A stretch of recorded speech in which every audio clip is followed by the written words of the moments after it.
सत श्री अकाल दोस्तों, मेरा नाम गुरिंदर सिंह।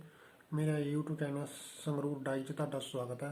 अज मैं फिर नीविया की डब्बी दे विच ग्लू पाउण जा रहा। देखते हैं किन्ने क भर गई है, किन्नी क रह गई है। तुसीं कहोगे ग्लू भरी पई है, तुसीं किन्ना कने पाओगे। आपां जिन्ने क पूरी टोटल नहीं भरदी उन्ना च पावांगे इहदे विच ग्लू। ठीक है, वीडियो नूं लास्ट तक देखियो। प्लीज़ घर ट्राई ना करियो क्योंकि तुसीं जल सकदे हो।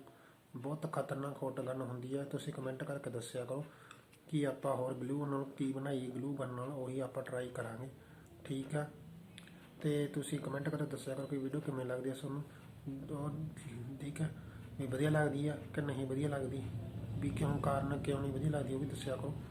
जे तुसीं मेरे इंस्टाग्राम ते वीडियो देखदे तो मैनूं फॉलो कर लो।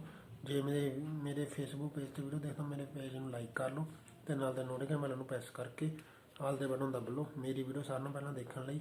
मिलदे हैं होर वीडियो च। जे मेरे यूट्यूब चैनल वीडियो देख मेरे चैनल सबसक्राइब करके आल दे बटन दब लो। मेरी वीडियो सारिਆਂ नालों पहलां देखण लई। मिलदे हैं नवीं वीडियो च। बाय, टेक केयर, जय हिंद, जय भारत। ਇਹਦੀ ਜਿਹੜੀ ਫੋਟੋ ਇੰਸਟਾਗ੍ਰਾਮ ਦੇ ਵਿੱਚ ਪਾ ਦੂੰਗਾ मैं, ਉਹਦਾ लिंक भी डिस्क्रिप्शन च मिल जूगा। बाय।